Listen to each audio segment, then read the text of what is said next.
Welcome to Positive Philter with your host, Phillip Wilkerson, a podcast that focuses on friends, family, health, and career, with a little self-help along the way. Please join me in this journey for self-improvement, and I hope what I have to share will make you a better person, thus making the world a better place. I hope you enjoy the show. I hope you enjoy the show.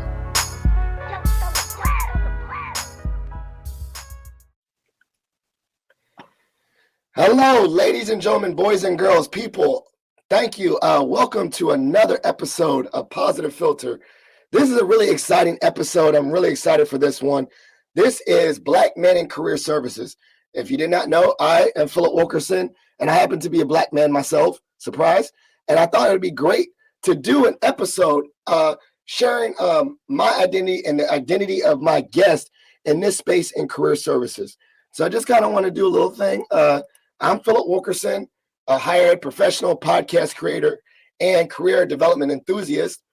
And lastly, I want to also do a little quick plug for two things that I'm really excited about. So if you've been following along, I recently had on my show the creator of the 5-Minute Journal by Intelligent Change. So there's something I really adhere to, something I'm really excited about. So check it out. You can visit on the website. And secondly, one of my fraternity brothers, Mike Frimpong, I don't know why I got tongue-tied there. He has a show that he and his friends created called Tiny Froze, which is a web series about a millennial character named Fiona, who is a mental health professional who struggles with relationships, career goals, and the infamous imposter syndrome. You can watch her show on YouTube or follow it on Instagram at Tiny Froze. So without further ado, I'm going to explain the layout of the show. So we're going to have one-on-one. We're going to have some guests, Justin Harris, Joseph Lyons, Quintrell Lenore, and Reggie Hill. And we're going to come on one at a time, and they're going to share their experiences. I'm going to ask them a few questions, and we're really going to dive into our experiences in career services. And then at the end, just kind of wrap it up. So for those that are joining, please chime in, ask questions, really engage. For those that will watch this later, please just share this episode with your family members and friends, as well as, really engage with us later on. Follow up with us on LinkedIn. So I'm just going to get right into it. I'm going to have our first guest. I'm going to have our first guest, who is Mr. Joseph Lyons. I hope I pronounced that correctly. That's correct. Joseph Lyons. Lyons like the animal. Okay. Great. Well, you're our first guest. Before we get into, just share with the listeners a little bit about who you are tonight. Interesting. Well, first I'd like to say good evening and thank you for allowing these esteemed gentlemen to have this platform tonight. I think it's really exciting for us to have this dialogue and even to educate those who are talking about longevity in the field.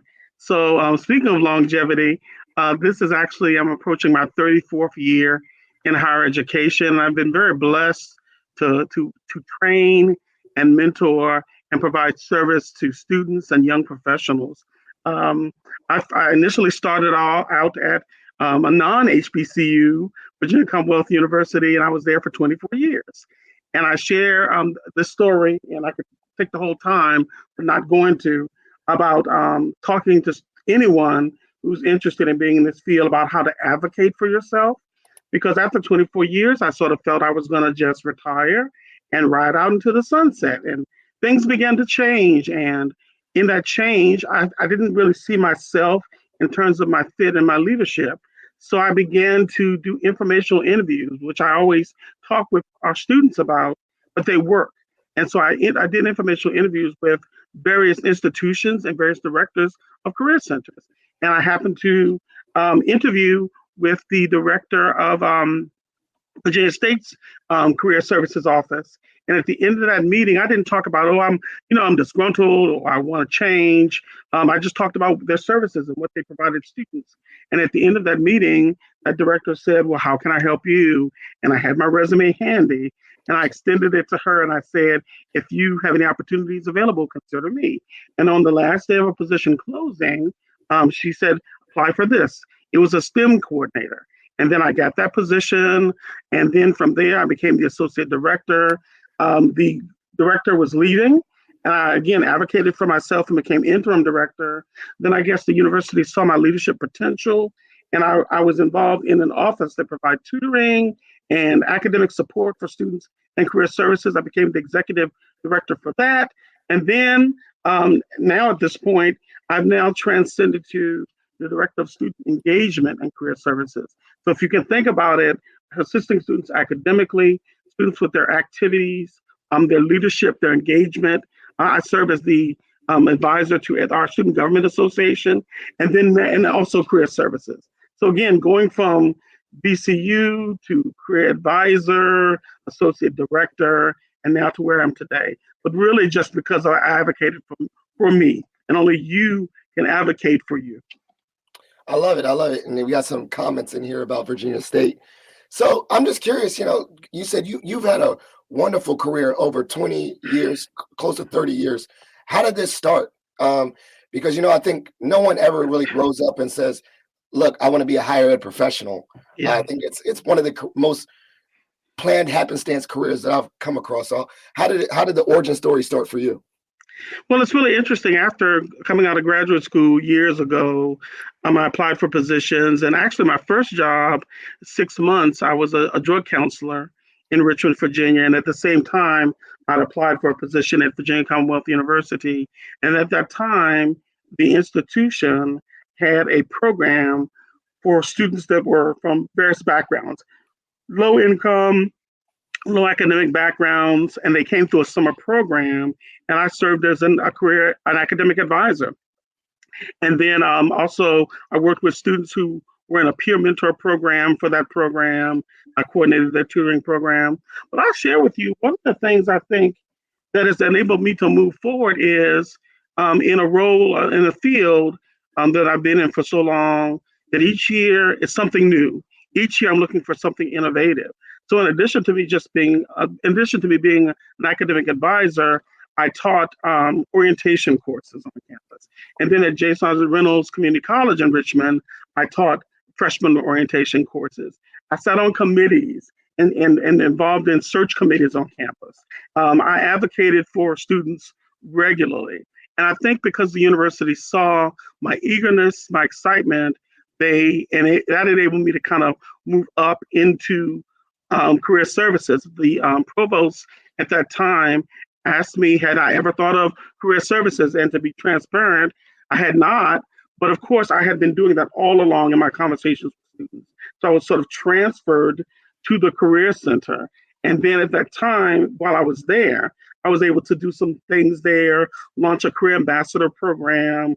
Again, because you're an African-American male in a non-HBCU, often student organizations and Greek organizations would ask me to do presentations. And so because of that leadership, then I was moved up in career services. And then those attributes enabled me to then be able to apply for other opportunities. And also and for me to be involved in the leadership level I'm at Virginia State University. So again, really being involved, not just this is your job and this is what you do, but also look for more opportunities. You might not get paid for it initially, but of course it'll become lucrative in terms of your moving forward professionally. I love that. I was actually, I do send questions, but I'm hearing things that kind of really resonated with me. Going back to your VCU experience, and I kind of really align with that, is that how do you face where, because you were a Black male, you started getting people, in regards to young people reaching out to you, and you're one, and you can't really, not say help as many, but I'm pretty sure Greek organizations, all that. And that I get that same mindset too, where we try to have, the correct channels and say I'm not your advisor for this, but they still come to you regardless of your lane as an advisor. So how do you deal with that when you're, in the career services office as a visible Black male, and a lot of young Black males might just gravitate to you because they see you and ask you to do things, as you said, is extra. Normal requirement. Two things come to mind. One is the fact that I was strong in collaboration. So yes, I might not have been their advisor, but I was also connecting with the person who was their advisor, connecting with the other office that the student was associated with. It's really interesting. I think of a student who I meet with today who is coming to meet with me, And then they were going to meet with another person in my office. And I said, oh, you're going to go meet with them too?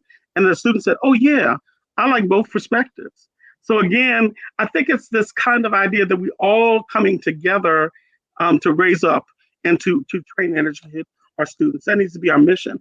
And then the other thing is training the trainer. So again, at VCU, as well as at Virginia State, yes, a wealth of students come in, especially African American male students, without that father figure. And so yes, I would mentor them, but then I would mentor them and train them to rise up and then train others.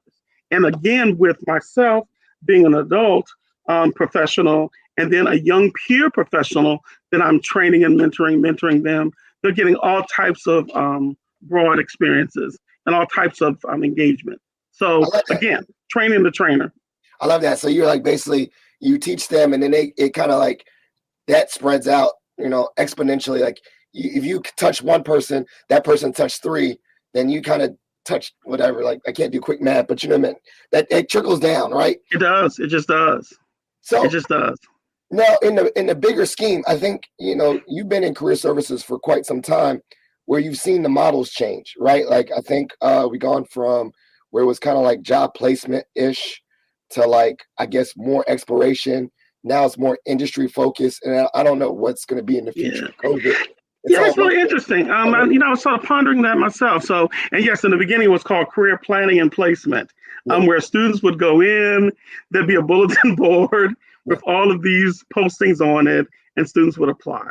But now it's become, I know, industry based, but it's also more career readiness based. mhm. Reaching our students from their first year that they're coming in, and then involving them in activities so that when they graduate, they make this transition into the workplace. And of course, that includes internships. But I think the future where we're going, so my son actually just graduated from Old Dominion University. And so, I've, trying to brag and boast to him, son, I've been in my job for 34 years.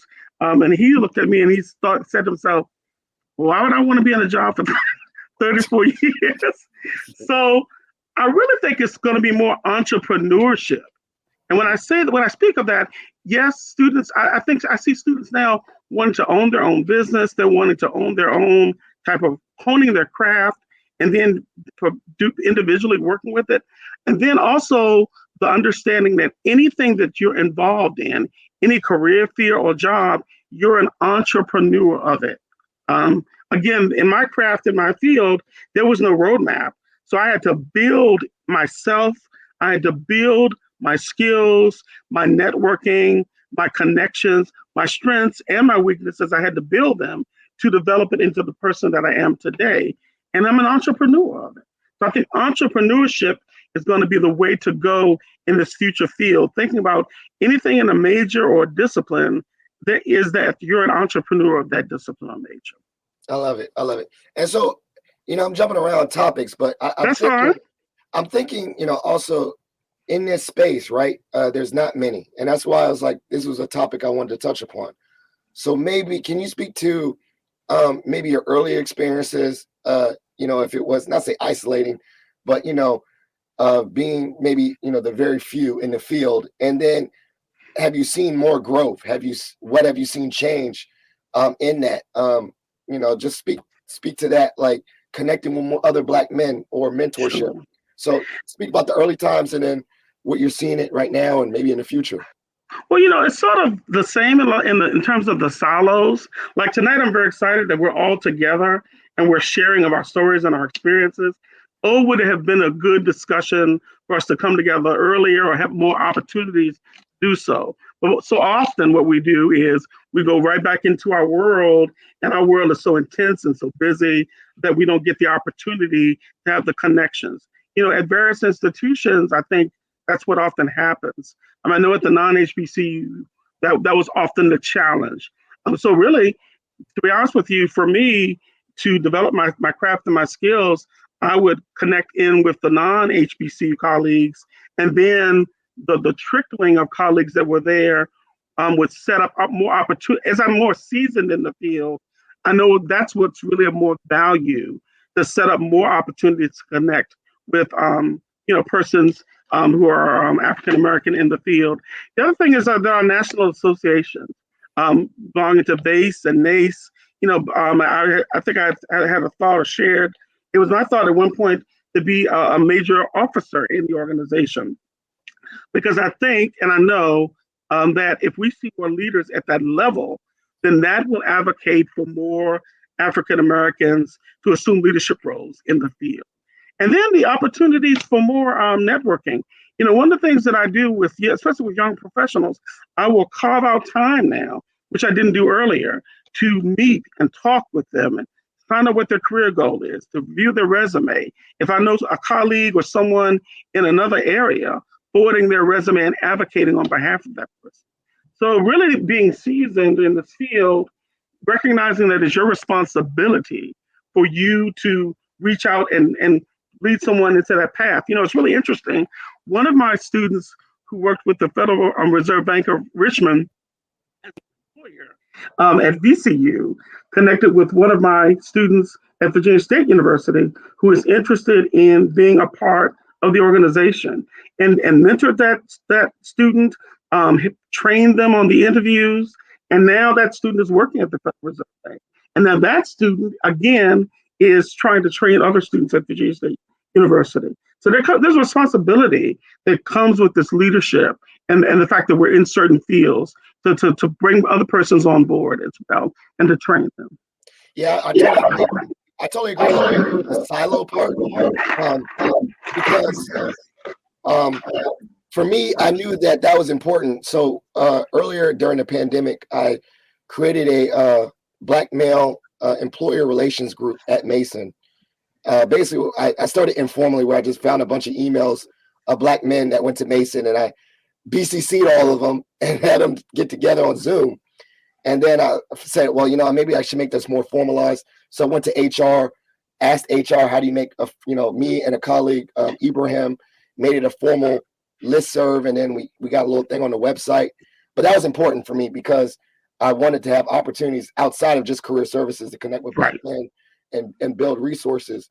But then I totally agree with you about leadership, seeing different committees and things like that. That's been really very helpful. I think seeing the bigger world beyond Mason and connecting with you online. I know there's a couple, Black men in career services LinkedIn group. I think I'm in that group me's and all that because it was so important for me to connect outside of my world, outside of my bubble, because it does feel sometimes lonely in that space. And that's knowing, regardless that you're in a totally different bubble than me, that I can still identify with that. So I think that's great. Especially for men, I'd had a really hard day one day and a lot of political meetings and confrontations. And to be honest with you, Phil, I went to the barbershop. And when I was in that barbershop, we began to talk and laugh and joke. And the TV was on and people were eating food. And it became such a relaxing, supportive environment. And so I think the more opportunities that we, especially as African-American men, who sometimes feel that we're alone in our bubble and we have to do it alone, to have these support systems and reasons to dialogue, makes us really stronger. And you mentioned the pandemic, and one of the things I want to shout out as well, especially during this period of time, in serving as a career advisor, but often having different types of roles, I've had to refer students, especially African-American males, to services such as counseling. And again, that's sort of a taboo word in our environment. But if we're speaking about being professionally sound and academically sound, it has to start first with being mentally sound. It has to start with being mentally sound. Well, I know I can have you on for a whole episode by itself, which I will. You got you got some other esteemed people who've got some wonderful stories. I know they're going to share. So I'm excited about that. So before we get off, one, any way that you feel people can connect with you later, please share. And then drop, if you had one piece of advice to share with me or the listeners, what would that be? So how can we connect with you and your mic drop, mic drop comment? Yeah. Sure. Again, my name is Joseph Lyons, Executive Director for Student Engagement at Career Services. My email address is jlyons@vsu.edu. I'm really hard on this mentor thing, this mentor relationship. And my mentor is Dr. Quincy Moore. And I first met him at Virginia Commonwealth University. He gave me my starting career at VCU when I didn't even know what being a career educator was. And the one thing I value about this person is this is a person who's going to tell me all the wonderful things that I do. But this is also the person who's going to tell me what I need to work on, what I need to build on, and that will hold me accountable. And you need someone in your life that can professionally hold you accountable, that will allow you then to move forward in your life. So seek that mentor. And then lastly, attitude is everything. Everything is attitude. Maintain positivity in everything that you do. And then your life will continue to be positive as well. I love that. Attitude is everything. Everything is attitude. I don't have no more room on my body for tattoos. Well, I do, but my wife doesn't want me to get no more. But I think that's a great one. I love that. Well, thank you so much, Mr. Lyons, for joining us tonight. I know it's late and it's past your bedtime, but I really appreciate your time. And we will definitely connect again. Thank you so much. Look forward to it. Take care. Have a good evening. All right. So next up, we have my man, Quintrell Lenoir, or Q as I call him. And I'm going to have him come up on here and let's get it cracking. Hello, welcome. What's going on, Phil? Thanks so much for having me, man. This is such a pleasure. Mr. Lyons, you drop gems on gems. I'm still recovering from all of the gems you dropped. So I really appreciate you leading the way.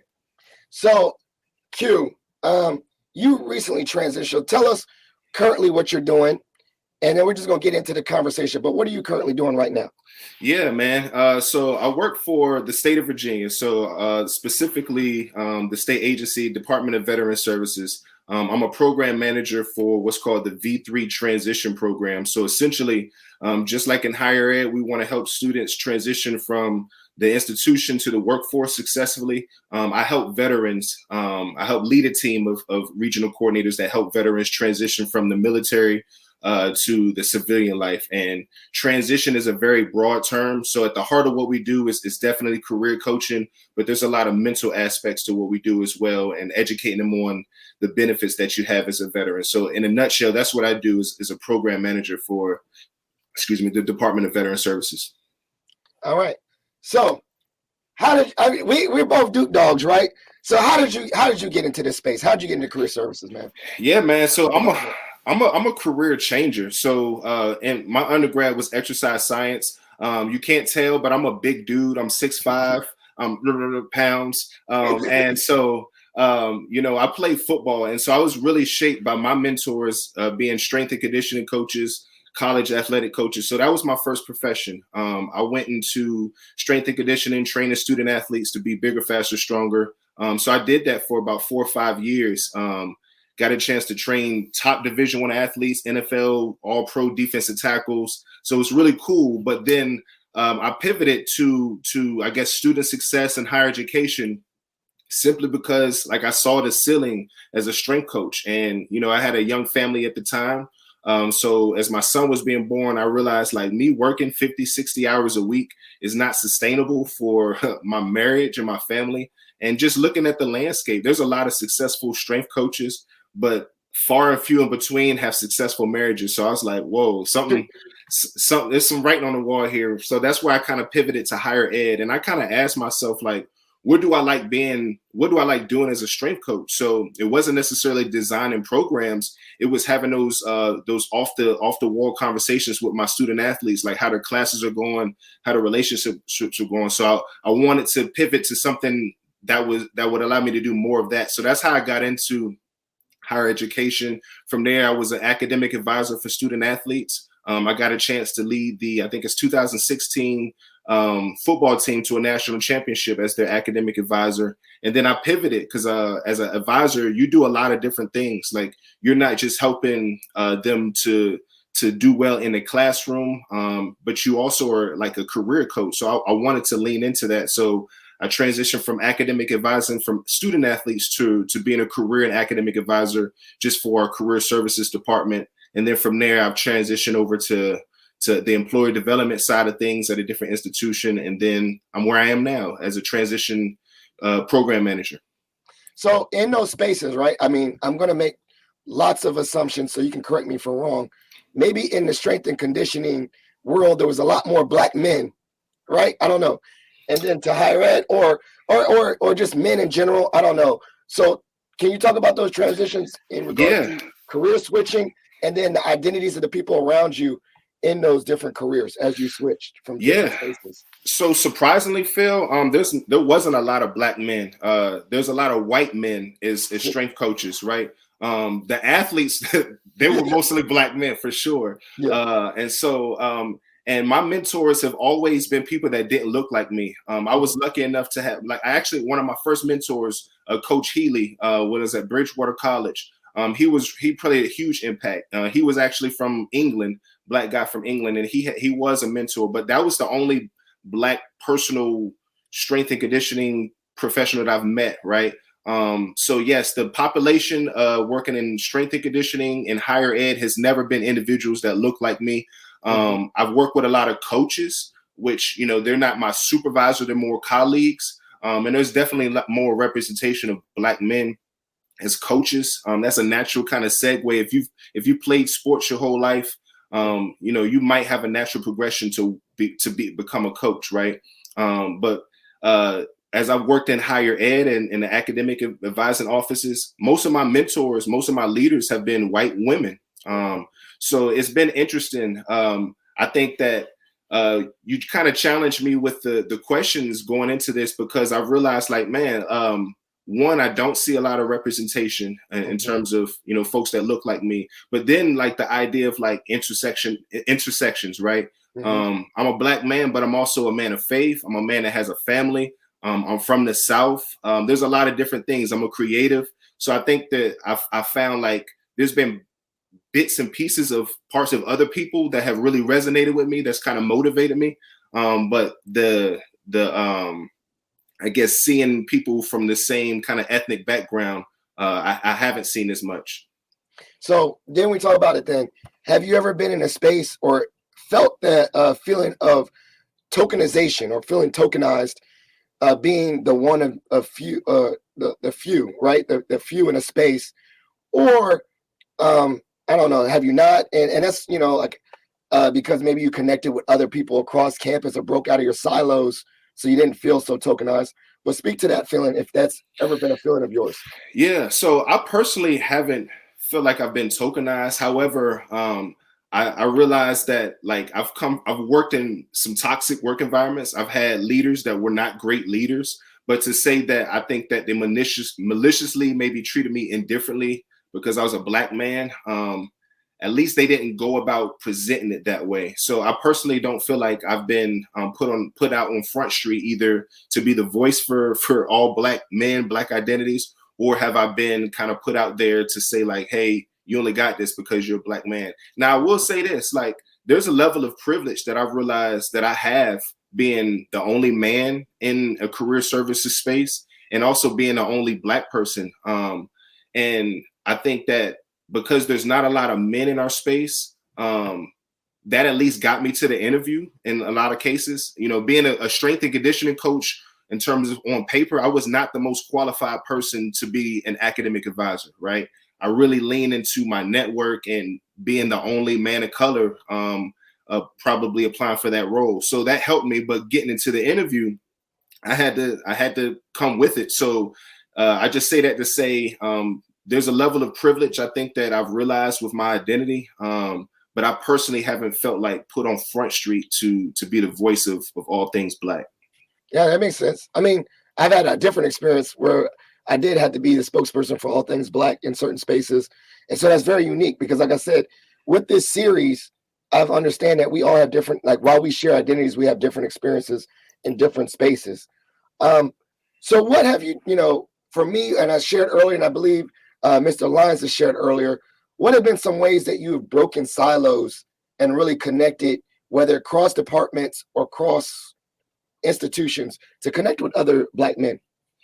Yeah, so honestly, it's been in a few ways. The two ways to stick out is through my faith, actually. So I have a mentor, I would say a friend / mentor / colleague, a guy that I played football with and worked with at JMU. I'll say his name, Ray Brown. And so Ray started this small group on campus at JMU. He pulled a number of guys that just worked in different departments, and it wasn't all black guys in that group, but it just started off with just fellowship and just kind of doing life. We had busy schedules, but just carving out like 45 minutes to an hour just to do life with each other and, go through the Bible, talk about life. That was been really rewarding, but it's also been a model for me. So when I left JMU to go to VCU, like I wanted to build relationships. And so I've done that. Like I reached out to a couple guys on campus, and it was only for a season, pre-COVID.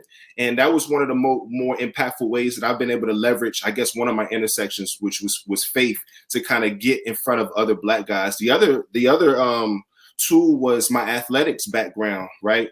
You don't usually see a bunch of big black guys walking around campus, in a professional setting. But I kind of use that to my advantage. Like a lot of people, they see me and they want to talk sports or have I worked with, certain population. So I was able to kind of, I guess, use my background working in career services at VCU to work with the athletics department. So it's more as an actual functional project for my job. And I was able to kind of get in front of more student athletes to educate them on career decision-making, how to network and how to connect with employers. So that was something that wasn't in my job description, but I used my own athletics background to get in front of other young people that look like me that otherwise wouldn't come to the career service department. I love that. And we got a good question from Dorothy, which I want to share. So how has it been different, in the collegiate space to veterans, specifically through your identity as a black male? Wow. All right. Dorothy, give me these big questions. This is a good one. Like in transparency, I don't think I've processed like my intersections, like being a black man, being a man, being, a Christian, all these different things until I've left higher ed. I kind of felt nervous, I think, while I was in higher ed to be a voice to some regard about like what people might feel that look like me, right? But I think coming to the veteran space, I felt a little sense of relief because, at the end of the day, like my opinion is really unique. Like there's not a lot of people that come from higher ed that transition into working in state government. There's not a lot of people that have an athletics background. There's not a lot of, I guess, young black men that are leaders. All the people that I supervise are like 5, 10, 15 years older than me. So I feel like I feel like more, I guess, safe to be able to voice my opinion because like they trust me in that. So I don't know if that answers the question, but I feel like in some ways, if I feel a little bit safer to talk about things that deal with my ethnic background, working with veterans. And veterans have a lot of different challenges. These folks, not all of them have post-traumatic stress syndrome. But when you're working in the military for maybe 4, 6, 20, 30 years, you're kind of conditioned to do a job function and you kind of move from installation to installation. And they tell you like, you got to get up, you got a POC in the next 24 hours or the next day or two. And you got to pack your bags to go from Virginia to Hawaii.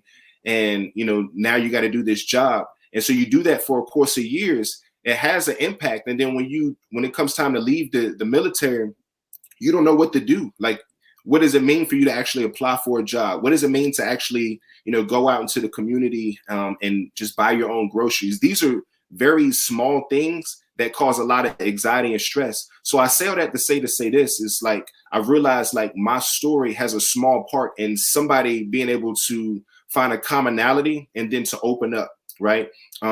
There might be a veteran that's 30 years old and he has a family and a young family, and they don't necessarily know how to apply for a job, but because they see me, they feel more open to have that conversation. Like, hey man, I don't even know where to start.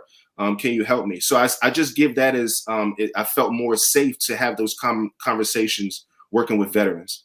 That's great. So you said you didn't know how to answer. You answered. That was a really good, deep answer right there. So we're sticking to the time. Like I said, man, I definitely could have had every single guest on this show for one individual episode, which I'm going to do. But what is your mic drop, your last thing, and then how can people get in contact with you before we go to our next guest? Yeah, so I know we didn't talk a lot about like the career decision making aspect, but like I love working with folks to figure out how to get from point A to point B in their careers. And I just tell folks, any client that I work with, they might have been in the workforce for 30, 40, 50 years, or they might be like at a dead end job. And I tell folks, like, you know, I'm 34 years old and I'm still trying to figure out what I'm doing for the rest of my life.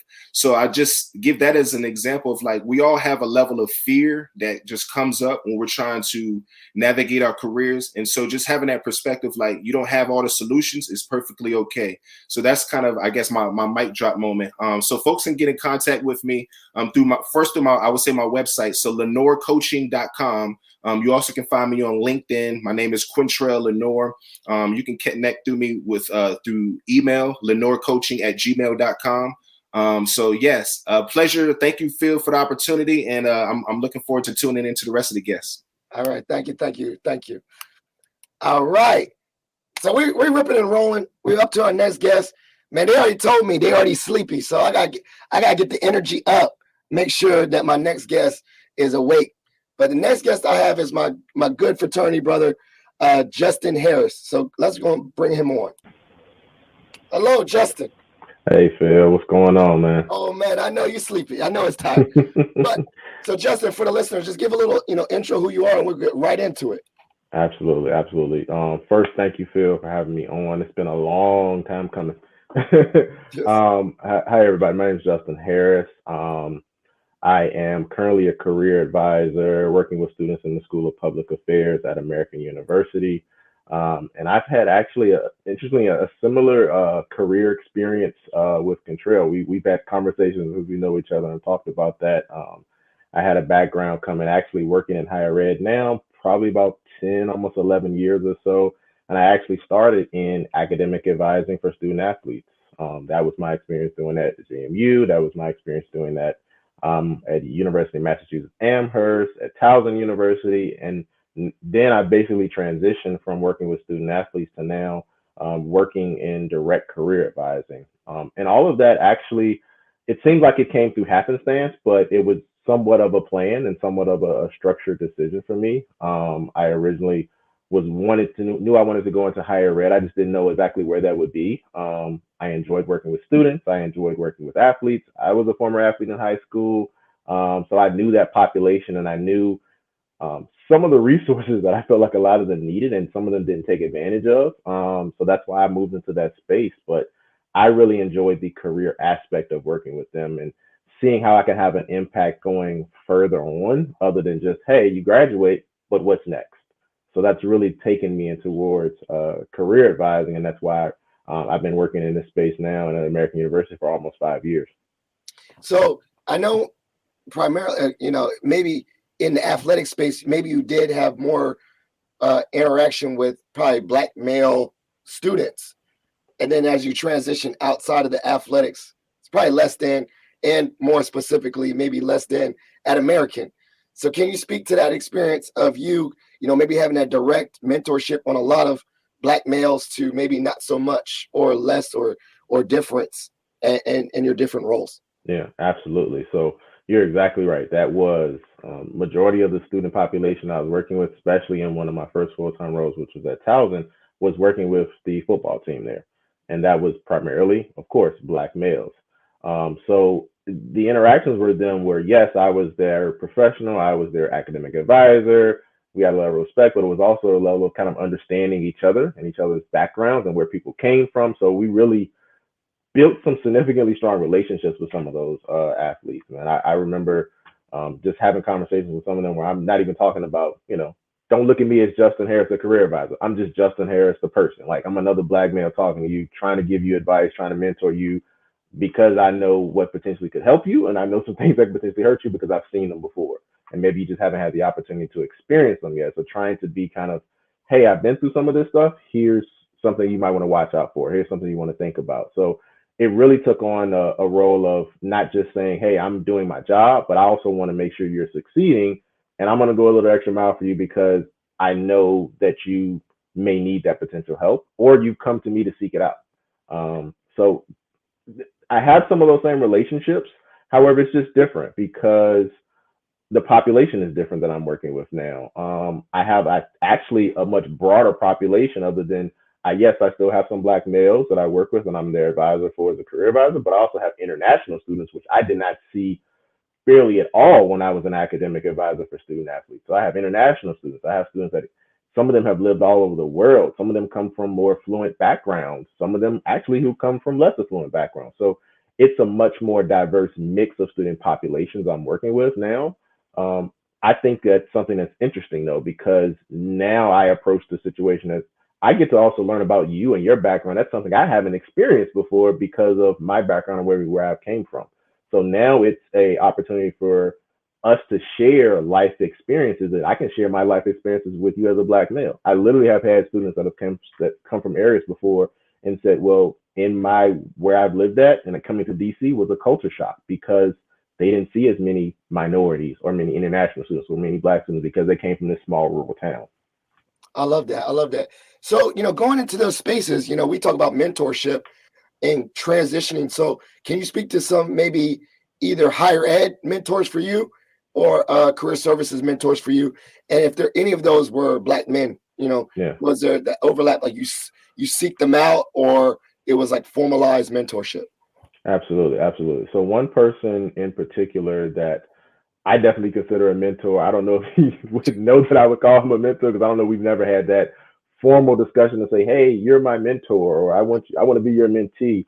But that person is Trey Lewis, and I don't know if you remember him from your time at JMU, Phil. He might have been, I think, came a little after you might have already graduated. But I worked with him through the Center for Multicultural Student Services at JMU. I was a student working in there as a grad student. And he was not my direct supervisor, but he was another Black man in higher education that I got to know and I got to work with in a lot of different ways. He went on to actually work as a director of at least 2 or 3 different career services offices at PWIs.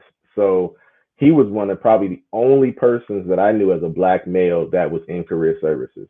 And at the time that I was actually looking to make the transition from athletic academic advising to career advising specifically, he was the person I reached out to. He gave me gems. He gave me exactly, this is step by step what you need to do if you're looking to go into career advising. He said, if you had all this, I'd hire you in a heartbeat.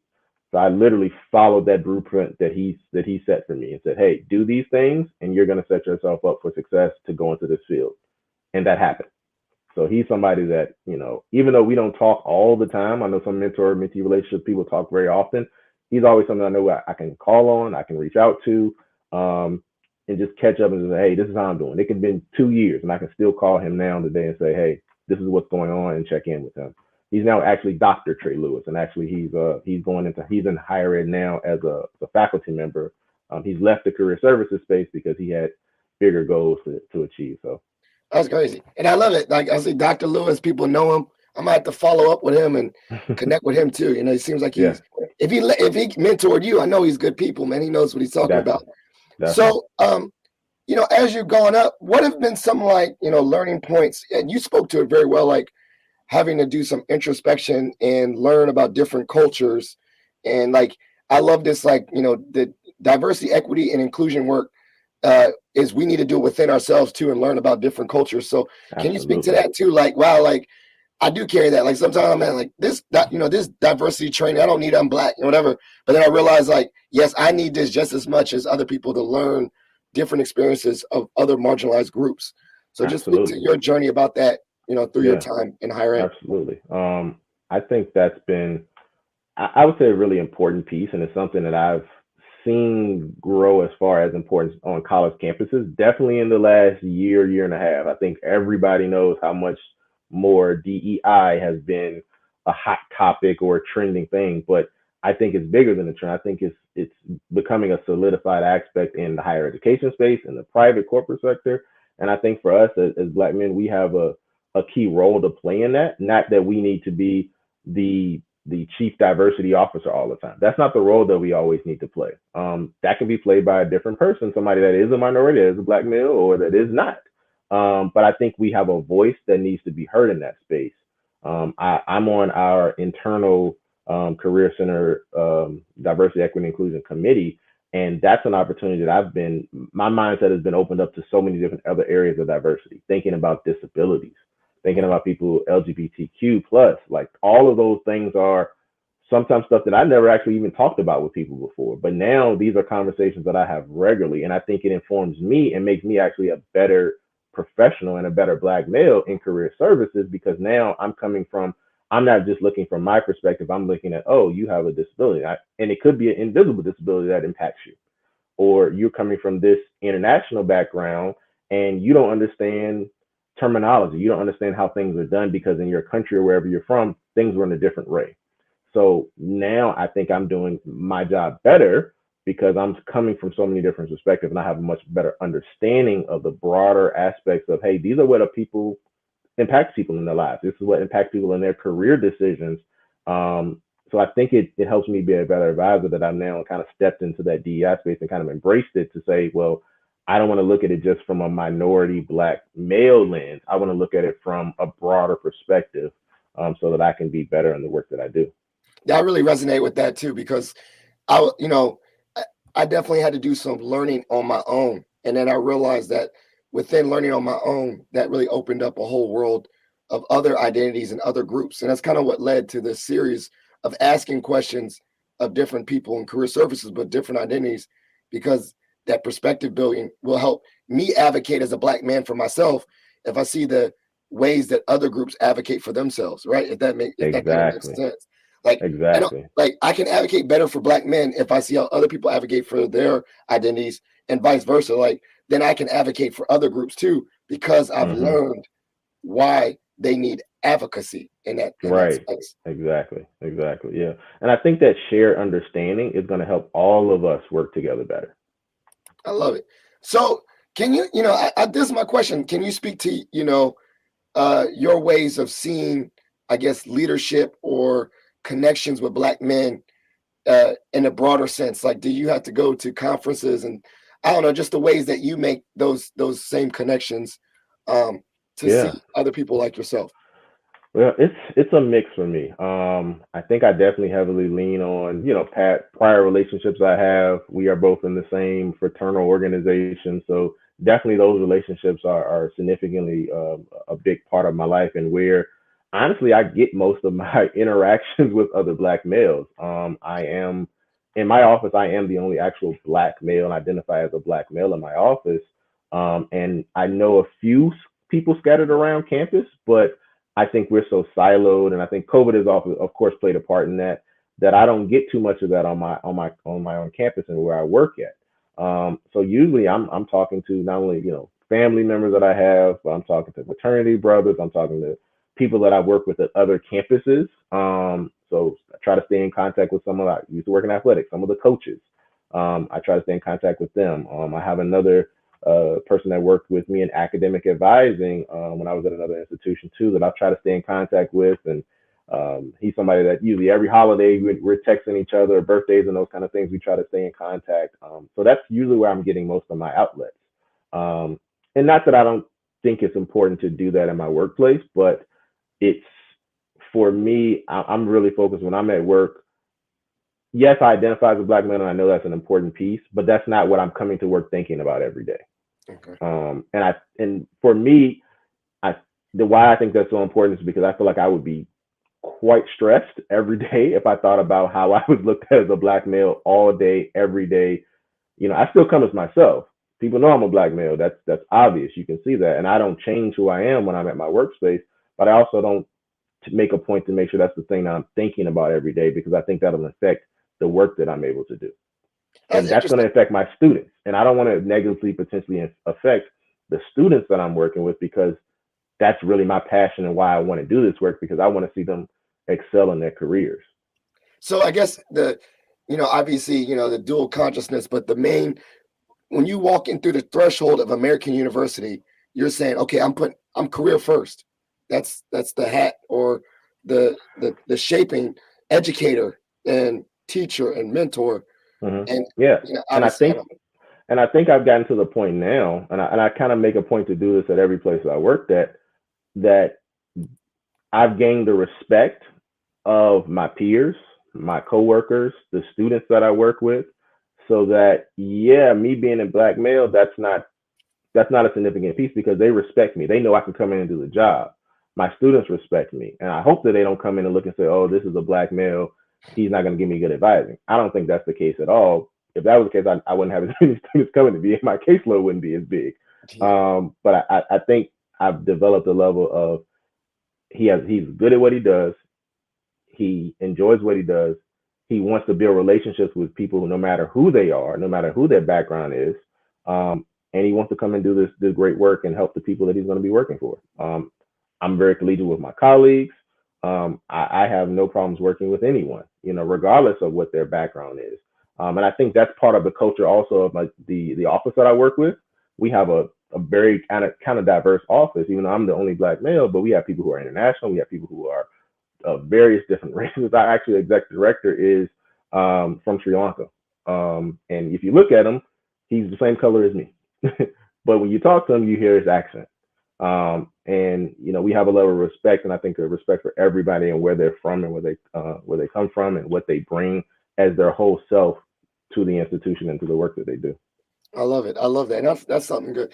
So, where do you, I don't know. I'm trying to think of like a really engaging question. Like, okay, in regards to, I brought this up earlier. It's like, what do you think is I don't want to say like stereotypical black value, but, like a cultural aspect that you think bleeds into work and then I guess vice versa. Maybe how does career services bleed into your personal life?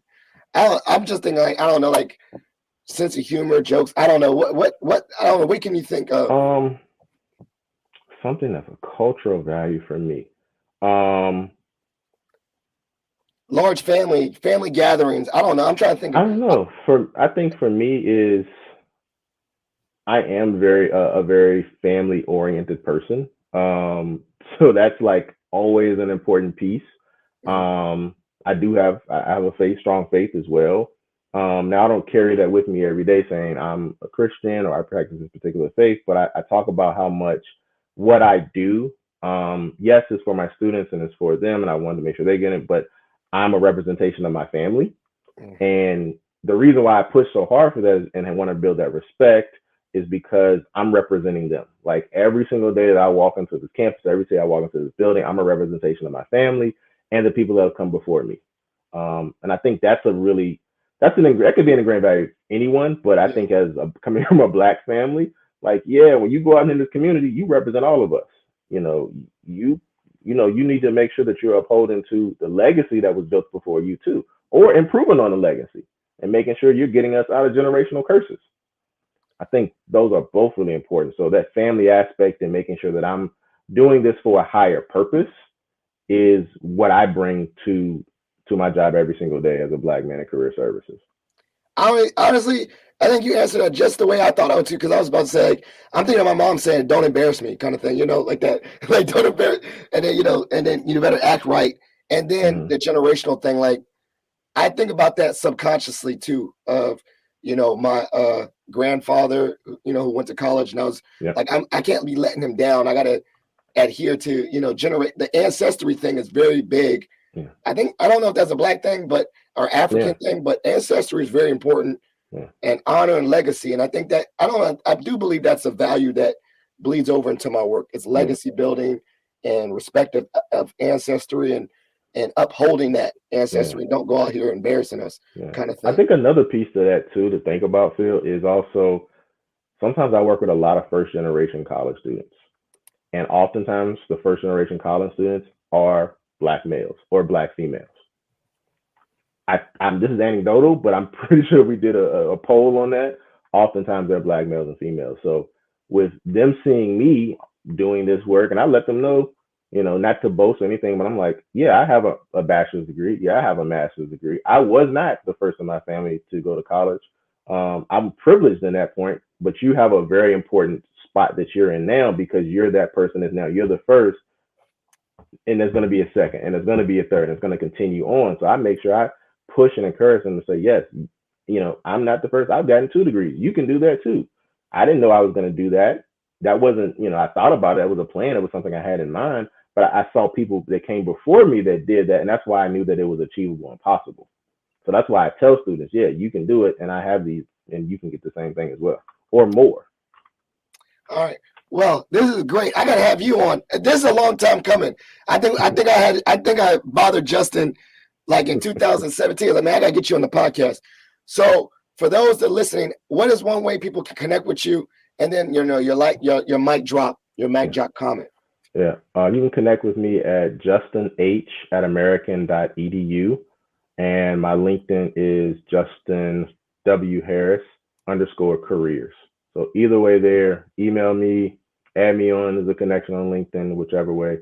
I think my one gem that I would say is for anyone is, and this is something I think is really important to me. I approach the work that I do, I approach the people that I work with in a way that I'm always going to be authentic.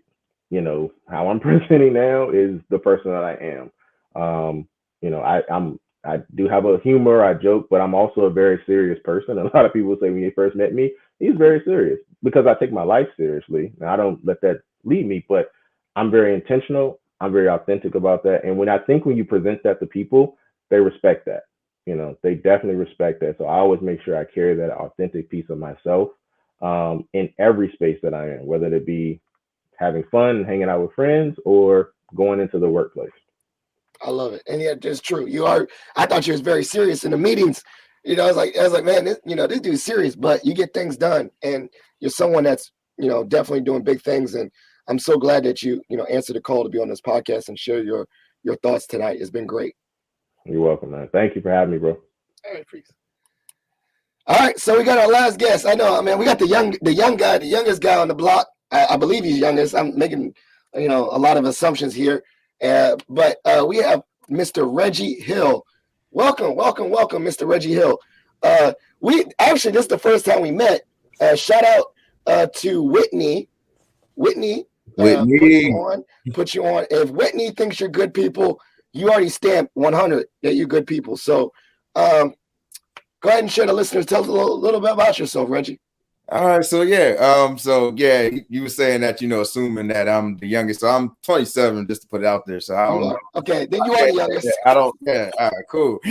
So right now, I work at Drexel University as a co-op advisor. So my path into career development and professional development, it was similar to everybody else on the panel. I started in collegiate athletics.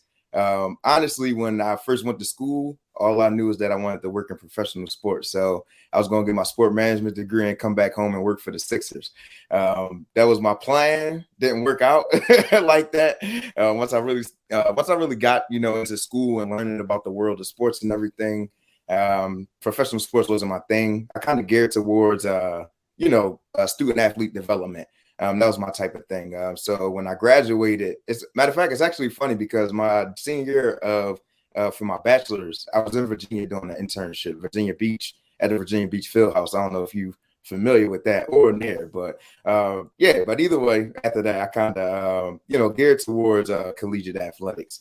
I saw a lot of students that were, pursuing sports and not really thinking about the end game. I got a lot of friends that are, involved in sports, went to college to play, but really helping people figure it out was my thing. I actually, so when I graduated with my master's, I decided to, test the field and see where I would go with that. After my search, I kind of realized that, I really wasn't putting myself in a predicament where I wanted to, stick to only student athletes. There's a lot of politics, back end stuff. You get to realize that student athletes really only listen to, their coaches for most of the part while they actually in school. So I kind of wanted to gear towards the overall student body, which, landed me into, career, services. So that's quite a journey. It's funny, interesting, like the student athlete piece. So, as you're the young bull, as they say, right? Did they say young bull up there in Philly? You're the young bull. What was some mentorship or some people that said, started exposing you to higher ed, saying, this is a space I want? Did you we have some, as Quintrell said, mentors or people that kind of pulled them and modeled things. Who was those people for you? So I definitely had a few mentors, but one that stands out, really key to me is when I first got to my undergrad. I was in the sport management program. Dr. Crowley, he was a professor within the department, but he being at a PWI, you understand what's going on. So he was very proactive. After our first class, he reached out. He pulled a few of us to the side that looked similar and had that conversation where it was like, hey, I'm Dr. Crowley. If you need anything, my office is here. So, you being at, your first year, being a freshman, you kind of just going through everything and the world is yours. But, he definitely took the time to give me realistic perspectives.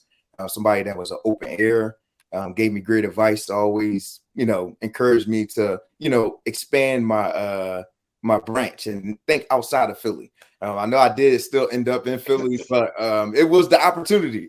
so it was the opportunity. But either way, he definitely expanded my mindset and really gave me a great perspective moving forward on how to maneuver through the world. And it was very, key to where I'm at today. I love that. I love that. So, I was thinking about that same thing. That question that I asked Justin is like, what was some things that that you bring to the office that is like, this is my identity as a Black man I'm bringing to the office, whether that's that respect to ancestry or sense of humor. What is something that you think that's like your vibe, like because your identity as a Black male, I'm bringing that to the space I'm in? I would definitely say that I have a real relaxed personality. I'm kind of I'm very chilled and laid back. So I kind of bring that vibe to the office, but I do bring myself into my office. So in my office now, I got a picture, the infamous picture where AI, he's stepping over Ty Lue. So but it's like the way that my door is set up, you can see it every time you walk by. But either way, like I really made sure that everything was home, like some of my favorite books, books that I completed, obviously looking at sport magazines and stuff like that, but really just in tune with myself, making sure that it was a place, making sure that the office is a place where I'm comfortable. And when you step in there, you intrigued, you want to know more, and I put it all on the table. So yeah. I love that. I love that. I need to get some more. I mean, you come to my office though, you just see a bunch of kid drawings and alpha stuff all over the walls because I don't really have much in the office. But with that, talk about branching connections. I know that you connected with Whitney, a phenomenal person. Yeah. But what about branching out and connecting and finding spaces with maybe other Black men at Drexel or at Higher? Have you made some relationships, to find your, quote unquote, your people? Yeah. Main thing is I really put myself out there. So I'm really like intrigued on what's going on. So I always got my ears to what's going on campus. So, different events, obviously joining, specific associations in which you can connect. So like Black professional associations, we got that at Drexel, and seeing people and really just, being in that same space, and just really getting a chance to pick someone's brain, get to understand more. Definitely just sometimes you got to be that person that extends the olive branch and be like, hey, this is I'm Reggie, I work here, you got time to grab some coffee, talk, relax, whatever. But yeah, really just taking advantage of events that's going on, and attending, seeing who's there, see who has similar interests. If we kick it off, cool. And just really keep going, be interested. I love it. So okay, so you might be on the other edge now, right? Like who was that mentor? You said Dr. Crowley. Dr. Crowley. Dr. Crowley. Yeah. Have you caught yourself being a Dr. Crowley on campus? Have you corralled a group of young Black men on campus or pulled one to the side and say, hey, young bull, I'm gonna say that for the rest of the time. Hey, young bull, that let me help you real quick. Or just in general, like maybe in a one-on-one session, you like gravitated to a young Black male and said, this feels like I'm on the other end now. Has that happened? That weird other sideness? Yeah, definitely. I mean, the main thing that I will say is, obviously the demographics of, Drexel, you don't really get to run into many, students. So, you're really, when I do get a chance to see students, especially that identify similar as me, man or woman, I really take the time to kind of just give them that extra support. You don't always have to go out the way and be like, like you gotta make sure you do this, make sure you do that. You don't got to do that. You're really, like I said, the information is what's valuable. I'm going to give you the information no matter who you are. I'm going to give it to you, and obviously you understand just like I understand, in regards to how it is being Black in America, being Black in everywhere. So it's kind of like we got those unwritten or unsaid things that we don't have to talk about all the time. But it's like, like I know that I'm guiding you in the right direction. I'm giving you everything you need to know. And, we kind of just work like that. Some students gravitate, not all students gravitate. And, it's understandable. You got to understand that everybody's living their own life. But I know that I'm always here. I know that I'm always visible, available. And I definitely try my best to, give you as much information as I know, because I'm still learning myself. Have you ever caught yourself putting a career hat at the cookout? And what I mean by that, like in informal settings, you brought this knowledge that you have in higher ed out to the community, and not in a formal workshop setting. Like it just popped out of nowhere. Like, now you're known as the career guy, in family circles and stuff, or you're the guy that works at that college kind of thing. Has that happened to you? Yeah, definitely. I do it with my little sister. Because she in her freshman year at Penn State. So I'm very much on her, like, hey, what is it you want to do? Like all these things. And obviously, she comes back to me and asks me questions, but I feel myself putting on my career hat, especially with her. Sometimes with your friends and family and stuff like that. And obviously, you do get known as the career guy and just higher ed. You know what I mean? Sometimes, especially because me being one of the first people in my family really go to college. It's kind of like you're in school and it's got like you work at a school, so it's kind of like you look at this prestige. You know what I mean? So it's kind of like just really taking the time to soak it in, embrace it. You know what I mean? And but yeah, it's main person is my sister. She'll thank me later. Yeah, there you go. I love that. I mean, I'm gonna just tell you a random story too. Is that sometimes I get people to say, "Oh, that's little Phil," because my dad's Big Phil, and I get people asking me questions about like housing and like financial aid. And I was like, "Yo, I don't even work in those offices," but if they know I work at Mason, they think I got the plug on other stuff. So it's just interesting how that happens, family wise. So one of my questions too is, and I asked this earlier to Quintrell, is like, have you felt, tokenized, and maybe not so like, just in higher ed in general, in other spaces where it was like, if you're the one of only, and how do you deal with that? And I think Justin said too, how he navigates different spaces and says, well, I'm not, I'm going to do the best work where people view me as, the best worker rather than just looking at me as a Black male. So how do you deal with that sometimes if you are the one and only in a certain space? So the main thing I will say, I wouldn't say that I've been in instances where I've been like tokenized, but not recently, like March 2020, the start of the pandemic, me, Whitney, and our colleague Ariel, we started with the idea committee within the Career Development Center because obviously things need to change.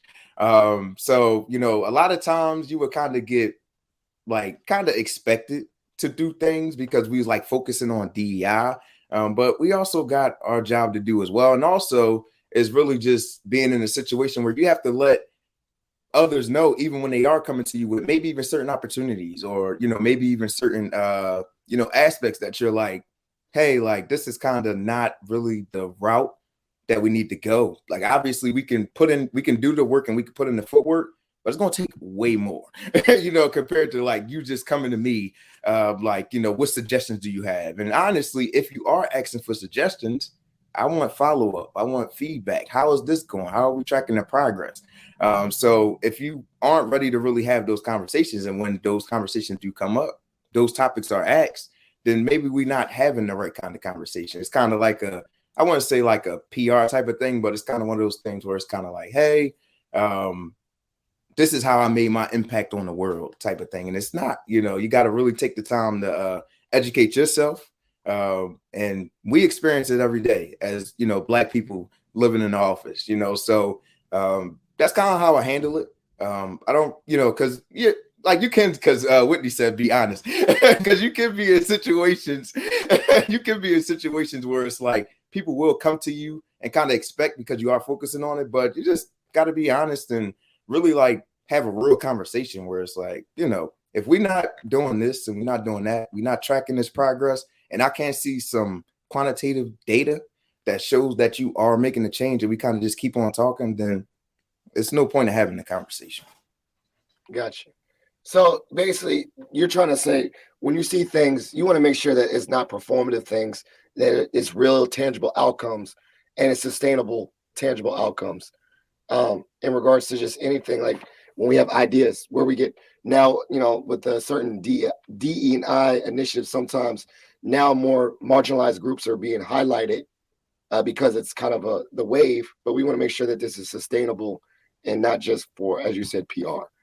Yeah, definitely. And one of the things, and I definitely say this in the office all the time, it's about legacy. You know what I mean? Because I don't have to be here all of the time in order for this change to happen.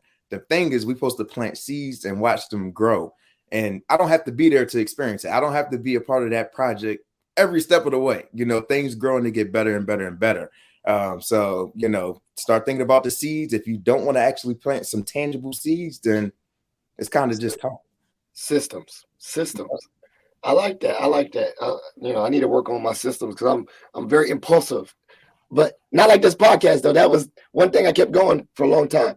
So for you, what are some ways that, I was thinking as you said that, what are some ways that you individually are working on growing yourself as a professional and getting better, and mainly not saying doing the work, but also your learning, your individual learning. Because I said that too, like for me, I had to do some learning to other groups that are different identities than myself. To be a better advocate for my own group, I need to understand what other groups are going for. So what are some ways that you're doing your own learning right now? Yeah, honestly, just once again, educating myself on many different aspects, not really thinking, not really putting myself in a perspective like, oh, that has nothing to do with me. At the end of the day, right is right, wrong is wrong. So if something is going wrong, and it's about having compassion, and really having the drive. Nobody wants nobody that feels sorry for them, because that's not what it's about. It's about everybody having equal opportunities and equitable opportunities. So really, like I said, just taking the time to educate myself, understanding statistics and data, really identifying where things can be improved. Obviously identifying where they're at now, so that we can improve on them. Talking to other marginalized groups, collaborating, and really just sharpening, iron sharpens iron. Everybody's kind of focusing on different things. And, obviously, it's different marginalized groups. Like, for example, like, Black, me and you being Black, we're going to advocate for Black people. But if we got somebody that's Hispanic, Latinx, they probably going to be like, they probably see Hispanic, Latinx within the change that they want to see, so really combining, our thoughts, and seeing how we can kind of bounce off each other and feed off each other, and attending events and things of that sort, and really getting to be, knee deep into the crowd and kind of, focusing on what's going on, identifying problems, and really just seeing where I can make my mark. I love that. All right. This is a random question and I'll let you go for your gym. What if you could build the Reggie Institute of Higher Ed? I like that too. Reggie Institute, the Reggie Institute of Higher Ed. What would be one class that you think you would need to teach in the Reggie Institute of Higher Ed? And like, what would be like some of the curriculum of that class? Honestly, it might sound a little cliche because I'm in like career and professional development, but honestly, professional development and understanding, what it really takes to be successful in any field, because at the end of the day, we all service, someone, whether you are super techie, whether you super personable, whatever career you're in is honestly to help somebody else. But I think that a lot of students don't really understand what it takes to excel after school. And I think sometimes you kind of wait until it's most of the time students wait until it's too late. So definitely like professional development and really understanding what it takes to get to that next level, how to network, how to do your resume, cover letter, stuff like that. I think that is really, key. And yeah, career management 101. But yeah. All right, so we already got a school. It's called Reggie Institute of High End. I don't know how to pronounce it, but I think that'd be a great class, a career development class. Mine would be like public speaking and podcasting. So Reggie, we're gonna get enrollment up. Yeah, for profit. I'm just playing. That's kind of sketchy. So Reggie, this has been great, and I think this is great that we met. Shout out to Whitney for connecting us. Yeah. And so we'll stay in touch. If you could drop, like I said, your gem, what would be your one gem that you want to drop on the listeners, as well as how people can connect with you? Okay, cool. So the one gem that I would drop is really just, chase your purpose. Really don't let nobody get in the way of that. I feel like you have the idea. Nobody sees your vision but you. You know what I mean? So really make sure that you seek it out to the fullest and if you seek it out to the fullest, then and it's not what you want or it's not what you expected, move on to the next thing. But continue to chase your purpose.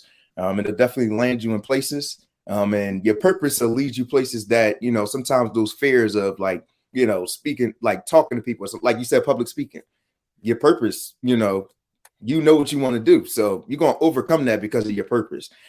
So definitely, that's my gem. You can follow me on LinkedIn. My name is Reggie Hill. I don't got I'm pretty sure it's other Reggie Hills in the world. I'm in Philadelphia, PA. I work at Drexel University. So, and you could email me if you wanted. I don't see why I don't have no services or anything, but if you did, reggierhill@gmail.com. Once again, that's reggierhill@gmail.com. And I'll put it in the chat too.